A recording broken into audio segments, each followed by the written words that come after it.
how did you get hooked up with No Holds Barred? That movie has such a cult following. It's unbelievable. Joe Pedicino actually was doing a lot of the stuff with Gordon Soley. They had a show. I forgot the name of the show, but Pedicino, before he went over to Global Championship Wrestling, he was with Southern Championship. And I guess he was talking with Pat Patterson and some of the powers that be in New York. And they said, look, I got this big kid down here, Sandy Beach, back then I was being called, and they said he'd be a good fit for your movie. And they wanted to use some people that nobody knew, like from WWE or WCW. So I had a good look to me. I had the blonde hair, and I was probably about 270, 275 back then. So they called me up in Jacksonville, and Pat Patterson goes, "How would you like to be in the movie No Holds Barred? And then how would you like to start full time with WWF after the movie?" Wow. I said, "Up to." So he got me a first class plane ticket up to Atlanta, Georgia, and we shot the movie up there. I got to hang out for 2 weeks with Stan Hansen, Tony Lister, Zeus, Hogan. Terry was there. Ray Lloyd, I got him as most people know him as Glacier. Ray and I went to Valdosta State College down to Valdosta, Georgia. Ray played football there, and I was, one of my old roommates from Jacksonville, Florida, was going to school there. So I was wrestling, and I was going from Tampa up to Atlanta to Southern, and I was, doing TVs for Championship Wrestling from Florida. I was an enhanced talent back then too. I was breaking in and paying my dues. Talk to me about the actual filming of No Holds Barred. You said it took 2 weeks. What was your process like? Waking up? How long were you on set? What was that? What entailed all that? They had me and Joe LeDuc, Canadian lumberjack Joe LeDuc. We were in the first octagon bar fights, no count bar it was called, and they wanted us to go in there, and they had a stunt coordinator. His name was Buck McDancer. He coordinated all the fight scenes and stuff like that. So I did all my own stunts as well as all the boys pretty much did.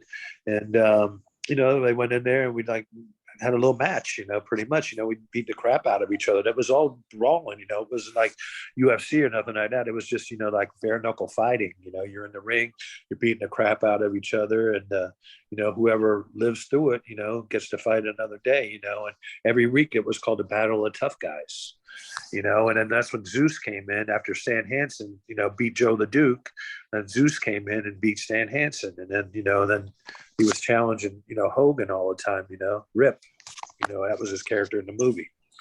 So we were down there for 2 weeks, and we would, they put us up at a really nice hotel. The boys were, staying at the same hotel, and we'd be at the set like at 6 a.m, do our makeup and everything. They'd feed us, they'd have the food truck there and everything.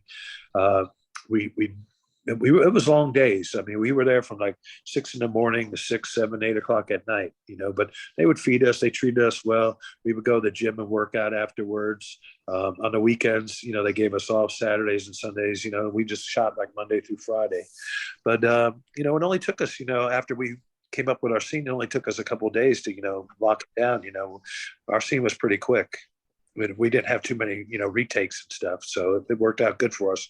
We would go hang out in Buckhead at night. Actually, Stan Hansen took me to my first sushi restaurant, so I've been friends with Stan since, I met Stan back in 1986, I think it was.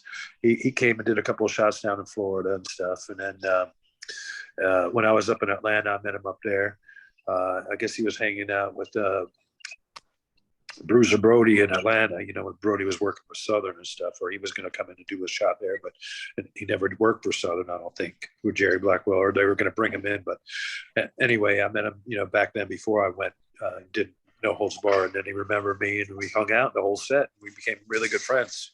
When he comes to New York, he stays in my house. We went and seen The Lion King together last time he was in town and stuff. With my wife and stuff.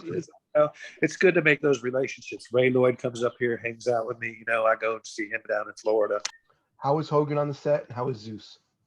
Hogan was great. Zeus, believe it or not, he was stronger than Hogan. Zeus. I mean, this guy, I think he was a hammer thrower in college or something. I mean, he was a track and field guy, and he was bigger than Terry, believe it or not. He was all jacked up, and we'd go to Gold's Gym in Atlanta. Our friend Chip Smith owned it, Ray Lloyd's good friend, and Chip would let us work out there later. Sting and Lex Luger bought the Gold's Gym from them in Georgia. So we got to work out for free at the gym, and Terry would come in and work out with us at Gold's and Zeus. But we would work out, I worked out probably 3-4 times with Zeus. He was, well, benching over 500 pounds. I mean, he would, do reps at 405, and he was just a big boy, just a brute, just a strong guy.